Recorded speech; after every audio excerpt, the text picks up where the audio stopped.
Hey, this is Dr. Quinn Will, and I wanted to go over a couple of big ideas when it comes to your health, but also when it comes to your x-rays. So that way, when we go over things in the office, you'll know exactly what you're looking at, how this is going to affect you and your family's health, as well as your future. So the first thing we're going to do is acknowledging you for taking the time to actually watch this video. What that tells me about you is that you're making your health a priority. So I want to acknowledge that because ultimately, who is responsible for your health? You are. I hate to say it. I hate to say that I'm not responsible for your health, or your MD or DO is not responsible for your health. I always like to ask the question: do you feel like your insurance is responsible for your health?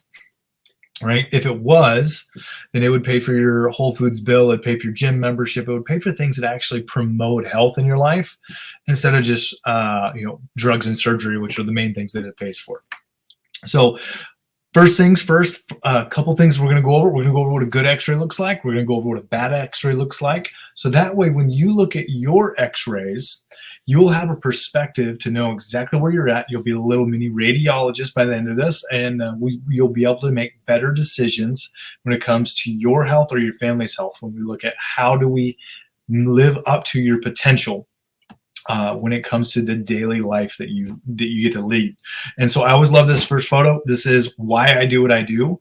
This is me back in the 80s. I was 3 years old, and so I have been a chiropractic kid since I was 3. I've been adjusted regularly ever since that time. Now, where that started was with this photo. So I have a giant scab on my forehead. I was running full speed through my living room as a 3-year-old guy. I got tripped up and I bounced my head off the corner of a brick fireplace, right on the sharp, pointy piece of the brick. Completely knocked myself out. I was bleeding all over the carpet. My mom finds me sometime later, swoops me up. Of course, she rushes me to the emergency room. They do CTs, MRIs. They basically come up with the conclusion that I have a bad concussion. Go home, don't let them sleep too much. Right? That was the protocols back in the 80s. Fast forward 3 weeks. I'm in the same living room. I'm playing with this big pile of Legos, and this is back before Lego sets was a thing. This is when you had just got a 5-gallon bucket, and you had to use your imagination. And I was playing with these Legos, and I had built a gun or a robot or something. And my mom noticed that my head was stuck, so I was stuck like this, and I couldn't get my head straight. And she realized that wasn't normal, so I ended up in my mom's chiropractor's office. And they took x-rays. They discovered that C2, the second bone in my neck, was shoved so far off to the side that I literally had ligament damage in my neck, and it was stuck. So I'd car wrecked myself running through my living room. We got it adjusted, got it corrected, got it stabilized. And what ended up happening through this whole process is that chiropractic started becoming our family's primary form of healthcare.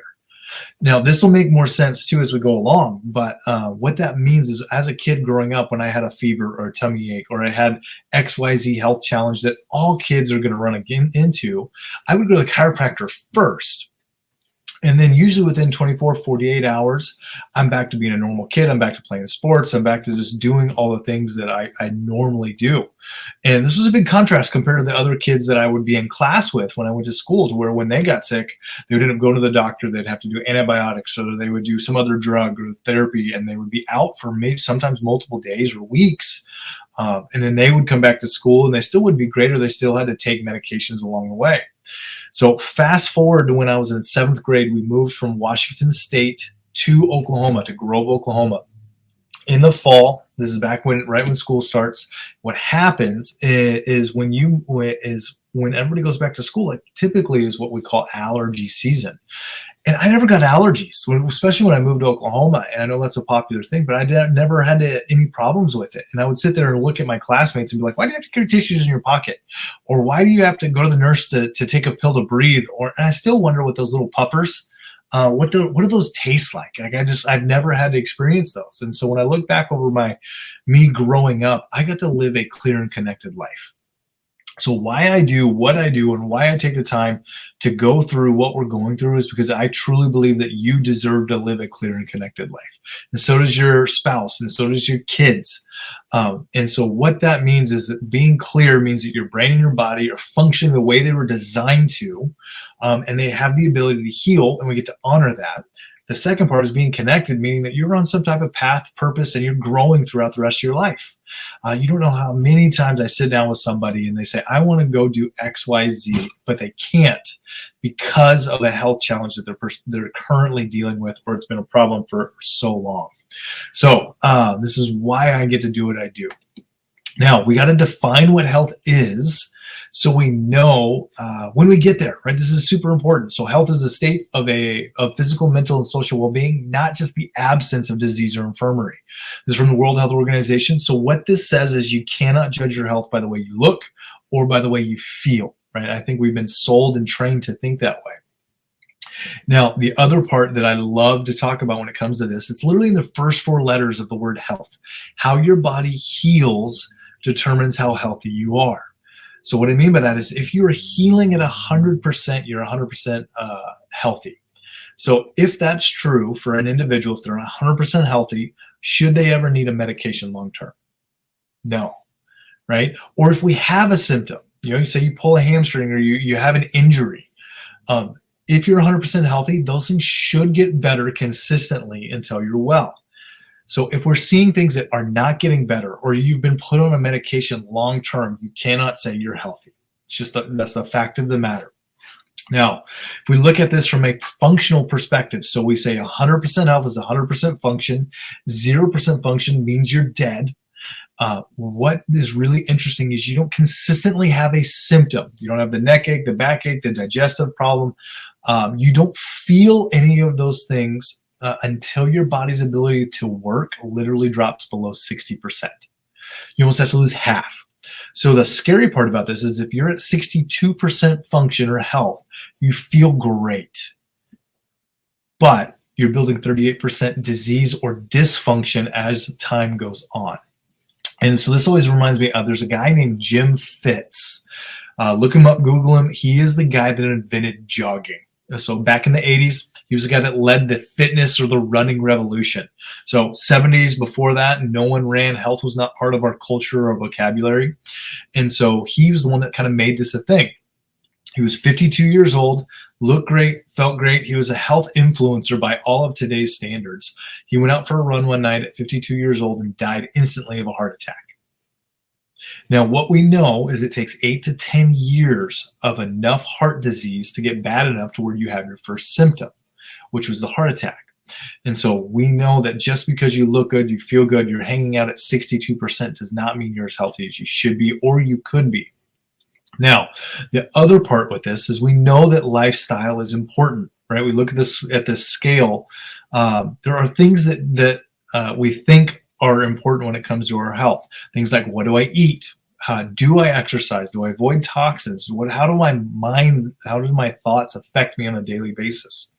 These are all important things. We call these things the 5 essentials in our office. We do workshops on these regularly where you get to engage with these topics. But have you ever known somebody who did all the right things lifestyle-wise, right? They exercised every day. They did they eat keto. They did the detoxes. They didn't smoke. They didn't drink, and they still ended up with cancer, or they still ended up with heart disease, or they still ended up with XYZ problem. And the flip side of that is I always call him Crazy Uncle Eddie because he's the guy that smokes 2 packs a day. He lives on Quick Trip food. He drinks Mountain Dew only when it's 106 degrees outside, and he's 75, 80 years old on no meds. And you look at the guy and you look at him and think you should have died 20 years ago from something, but the guy just lives forever. So you look at these two people and you go, this doesn't make sense, right? Logically, what I've been told is if I take care of myself lifestyle, my health should reward that. And on the opposite, it suggests that if I abuse my lifestyle, I should get sick and die earlier. And so this is one of those things we run into all the time. The difference between these two people is literally how well they are functioning on the inside. So if you're functioning closer to this left side, close to 100%, this is the Crazy Uncle Eddie's. This is where your body has the ability to adapt to the environment you put it in, and it can still heal. Compared to if you're down here around 40, around 50, 65%, it does not matter how many green smoothies you drink and how many marathons you try to run.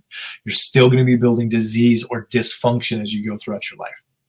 So then logically, the next question we have to ask is, if function is where the rubber meets the road, how do I change or control function so I can start living and start protecting myself and making sure I'm as healthy as I can be, or living up to my potential? The answer is in one organ. There's one organ that controls everything in your entire body. It's your brain. We know this. For your heart to beat, for your lungs to breathe, for your food to get digested, literally for a cut on your leg to scab over and heal, you have to get a message from your brain down your spinal cord and out over nerves to every muscle, organ, and system in the body. I know we live in a wireless world, right? There's Bluetooth, there's wireless, everything is everywhere. We are old school when it comes to our body. We have wires that run out to organs and systems, and those have to communicate back to the central computer that we call your brain and your nervous system. Now, your spine is what surrounds and protects this entire system. This is so important. There is a normal position for your spine to be in where it does not interfere with the communication between your brain and your body. So it's got to be straight up and down from the front. From the side, we have to have good curves. So on this slide, it's a 45, 45, and 45 when it comes to these curves. Now, we figured this out back in the 70s. There was a guy named Alfred Breg. He was a Swedish neurosurgeon. And basically what he figured out is you have to have a good curve in your neck. When we look at your spinal structure, you have to have a 45-degree curve in your neck. When that is present, you're going to do okay. You have a great chance of seeing your body do what it's designed to do when it comes to your health. If you lose that curve or your spine is not in that normal position, he figured out that it literally will stretch and put tension on your entire nervous system. So this creates interference. And so what his research showed, and he actually won a Nobel Peace Prize for the term pathologic or disease-causing tension on your nervous system, meaning when your spine is out of alignment, it affects your nervous system negatively, drops your function, you start to build disease or dis-ease in your body when that's present. The other interesting part of his research is they have figured out that if you take a joint and you get it stuck, right, it stops moving normally, it takes 10 to 14 days for that joint to start to degenerate and start building arthritis. 2 weeks. So this is why majority of our practice members actually get adjusted twice a month just to maintain a happy, healthy spine and nervous system. And so that's one of those things that we see all the time. It's really cool. Now, when we look at normals, what do we want to see? So these are patients I've had in my office. From the side, we want to see a 45-degree curve in your neck. And we also want to see this vertical line, this right in the middle, that should be close to the front of your spine. And then the two lines up towards the bottom of your skull, they should be parallel and close to 18. So this is where we want to see these. Now, if we look at it from the bottom, so this is a low back. The person is facing to your left. Again, the curve should be 45 degrees. We want to see rib cage right over the top of the pelvis. So the vertical red line goes right through the tailbone, right at the perfect amount. So 0 to 20 millimeters is normal. This person is 10.3. Tailbone should be 35 degrees. And you can see it down at the bottom. They are 35.95 degrees. And then from there, we want to see from the back, it should be straight up and down. So we know that the normal angle we know that the angle of a straight line is 180 degrees. So when we look at it from the back, it should be straight up and down. And then the top two lines, we want to see 0.5 degrees or less. Your head's got to be on straight, right? Your mom has always told you that. But this is true also. And then low back, your hips need to be perfectly even. We want to see a line straight across, and then you should be straight up and down again. So if these 4 x-rays are your spine, you're functioning at a very high level. This is the standard. This is the goal. This is where we are trying to get to and we're trying to maintain. Now, this is a patient I had named Pat on the right. On the left is a normal cervical spine x-ray. So this person on the left has 0 arthritis. They have a perfect 45-degree curve. On the right, Pat has 2 degrees. Also, his top bone should be 18. We see that on the left. On the right, he has 10 degrees of flexion in his C1 or his atlas. Now, when I first met Pat, both of his hands were numb to the point where he couldn't hold a coffee cup.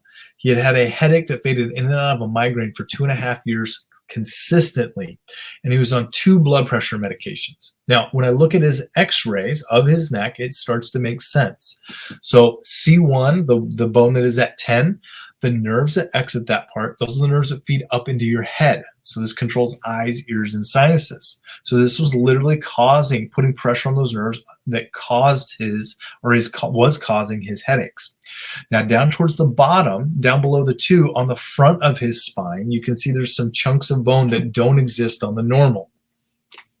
With those are called bone spurs. So this is a form of arthritis or degeneration in his spine. For these bone spurs, for these to get this bad, it takes time. So this is 25 years worth of damage in Pat's neck. So with that, what that tells me is that it's not going to go away overnight too. But this part where these bone spurs are is also the part of his nervous system that runs to his heart, also runs out to his hands. So this is why he had hand numbness. This is also why he has high blood pressure, is this interference in his nervous system that was creating dysfunction. So we started correcting it. We started adjusting him 3 days a week. We did that for 8 weeks. We took a set of x-rays to check in. This is the progress we saw. So he went from 2 degrees on the left to 25 on the right, 10 on the left on the top, and then he's closer to 18 on the right. And at this point, do you think he's functioning better or worse than when he started? He's functioning better, right? So this means he's healing at a higher level. He's starting to see symptoms improve. So 80% of the time, he had no migraines and no hand numbness. He's still on his heart medications at this point, but now I don't need to adjust him 3 days a week anymore. So we dropped him down to 1 day a week. We did that for another couple of months so we could stabilize his progress. Took another set of x-rays. He got to 30 degrees total correction. Now 45 is normal. We could not get him to 45 because the damage had been there too long. But he has a perfect 18 at his C1. And at this point, he has had no migraines, no hand numbness for several weeks. And he is starting to have fainting spells at this point. Now what's interesting is because we got the pressure off the nerves that feed his heart.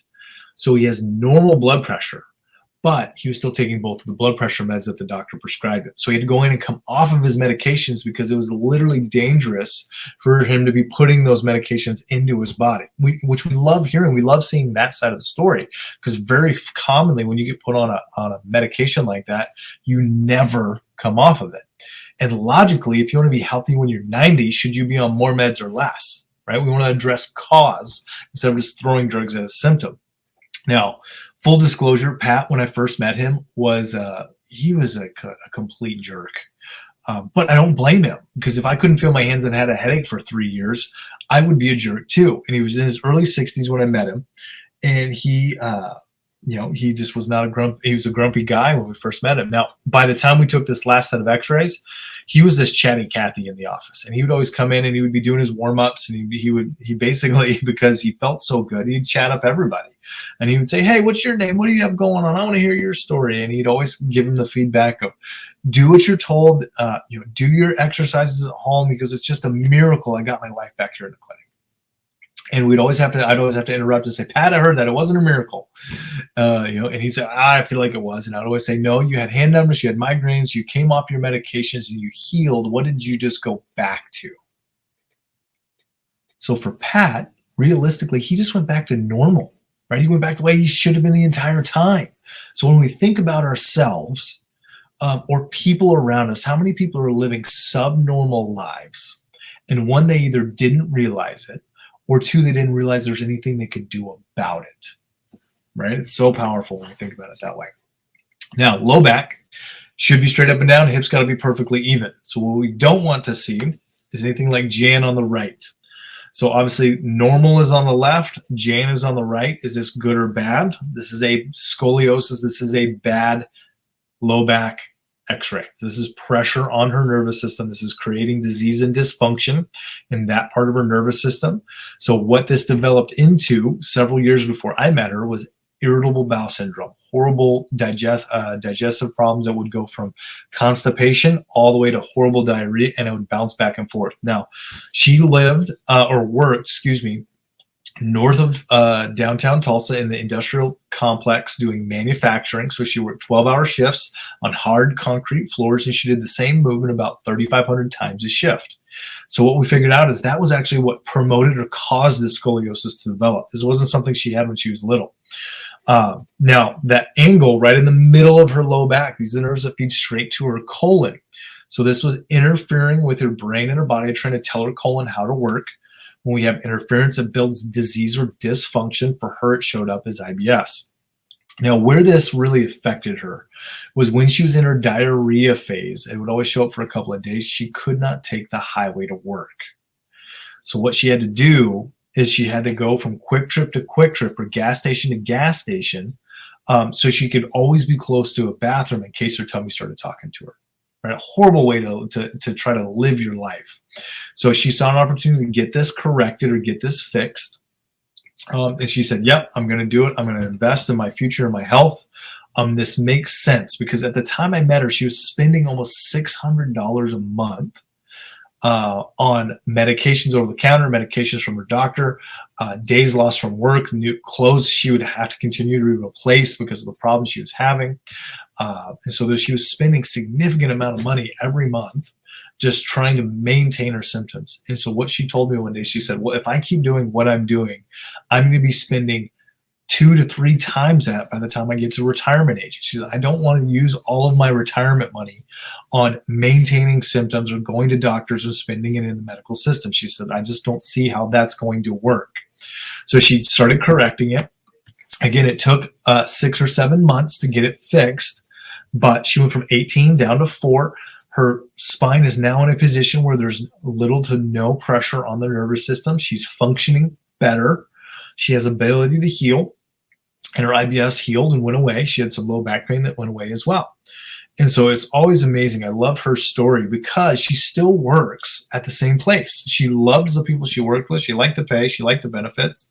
And she wanted to figure out, how do I actually stay healthy and continue to do the things that cause me problems? And so now she gets adjusted twice a month just to maintain her symptoms. She does some home care along the way, and she gets to live a happy, healthy life. And so I always love this because I asked her at one point, I said, do you feel like this is worth your time and your effort to get this going? And she looked at me like I was a complete idiot.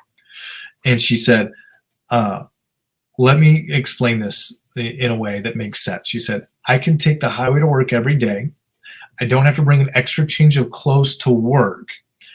And I actually am saving $600 a month that I was spending on just maintaining symptoms. She said, now I get to put that money into my retirement. I get to spoil my grandkids for Christmas, and I get to go take a vacation next year because I can get 10 feet from a toilet. She said, you tell me if that's worth spending the amount of time and the amount of money that I did to actually get it fixed. And I was like, that makes total sense. And so I started doing some research, and I actually discovered the #1 cause of bankruptcy in America right now is actually medical debt. So being part of the medical system is the most financially draining and risky path that you can take when you put your trust, your future, and your finances into your future. That is the worst place that we can put it because it is bankrupting more families and more futures than anything else in America right now. Now, this is Abram. This is a 10-year-old little boy. Now, we know by now, hopefully, you know you should have a good curve in your neck. 45 degrees is normal, curving forwards. So if you look at his is curving the wrong direction, right? His is a negative 13 degrees. Also, when we look at the red line, that C1 is almost touching his skull. There should be equal space above and below the back of that bone. Now, if this was your spine or you were to look at this x-ray, you would think that person has significant neck pain, headaches, allergies, problems with their nervous system. When we took this x-ray with Abram, he had 0 physical pain. Now, interestingly enough, what brought him in was that red line, that C1, that affects your brainstem. So for him, this was throwing off sleep cycles, ability to concentrate, mood, and energy levels. Take a 10-year-old little boy, stick him in a classroom. Guess what the teacher said he had? Classic ADD kid, basically bouncing off the walls. They had to get him on 2 medications to get him to sit still. But mom was still frustrated because before the meds, he wasn't learning anything. Now he sits well behaved, but he's just a zombie on the medication. He still can't learn. He's still failing his classes. And so mom had a friend who was in the office. We did a friends and family week. He came in through that. We took his x-rays. This is what we found. Now, we also discovered that this was a birth trauma. So he was a big baby when he was born. This started day one for him. Doctor pulled really hard to get him out, pulled the curve out of his neck. Now, looking at this, like we talked about, you would think this would hurt. The reason why it wasn't hurting is because he hasn't dropped below that 60% on the function chart yet. Right? He was born at 100. This is where this started. So if I had left this here another year, 2 years, 5, 10 years, is it safe to say he was going to start developing problems physically that he would notice from it? Without a doubt. I don't know exactly when, but it's fair to say that it was definitely coming. Now, cool thing about kids is when you start correcting their spines, they do way better than adults. This took 8 weeks. He went from negative 13 degrees to a positive 42. He has a normal C1 now, no pressure on his brainstem. He became a straight A student, came off all of his medications in 8 weeks. And now he gets to grow up living a clear and connected life, and he can go do whatever God has for him because we got rid of the interference and we were able to address the cause, because there was no amount of medication that was going to put a curve back in his neck. And if we had left that curve, the bad curve there, fast forward to when he's 30, do you think his chances of being a successful human being go up or down? Down, without a doubt. It doesn't happen any other way. So now we have avoided that, and he gets to go live the life that God has put out for him. He has zero interference, and he can go be the person that he's designed to be. Now, here in a second, or when I see you next, we're going to go over your x-rays or your recommendations for care. A couple of things I always ask or expect of all of our practice members. And we love you guys. You guys are family to us. But I want you to get the best results possible. So I'm going to lay out what that map looks like. So one of the things that we have to agree on is you have to take your recommendations seriously. I'm not good enough to adjust you over the phone. If we come in here or there, you may feel a little better, but we're not going to serve your nervous system. We're not going to help you heal the way you deserve to heal. The second thing I ask is if there's anybody in your household that's never had their spine checked, let's get their spines checked and evaluated, or get some x-rays. The reason for this is because if you had pressure on a nerve that was leading to an organ and it was building disease, how soon would you want to know about it? Would you want to wait till there's symptoms and go do all the tests to figure it out? Or would you just want to check your nervous system, figure out where you're at now, and then that way you at least understand where you're at. So if there's something that needs to be done, we can do it either immediately or we can do it as soon as possible. So that way we can take care of everybody underneath the roof. Third thing I always ask is tell everybody you know. Because you may be sitting here watching this video and you're probably thinking of 1 or 2 or 3 people that are important to you that have never been told where the actual underlying cause of their problems may be. And this could be that thing that they were looking for. So that way we can put them on a course so they can start to heal and not have to do what the medical system is forcing everybody into, which is drugs, surgery, and just more patching things over until we create more problems. So those are the 3 things I always ask. Now, if you do want to get your spine corrected, I always love the opportunity to help everybody. But the other side of that is if you say like, hey, the timing is not right, or this is, I have to go home and think about it. When you come in, we know that means no, and that's okay. Just tell us that too. We're here. I'm here to help serve however, whenever. Now, that can mean a couple different things. But if you have damage to your spine and you leave it there, is it going to get better or worse? And if it does get worse, does it get harder or easier to correct? And then ultimately, does that cost more or less money in the long run? So if it makes sense now, let's get your spine corrected, put you on a path to being at the healthiest version of yourself. So that way you can take care of your future, your loved one's future, and you can live up to your potential and do whatever God has for you. Okay, I will see you soon.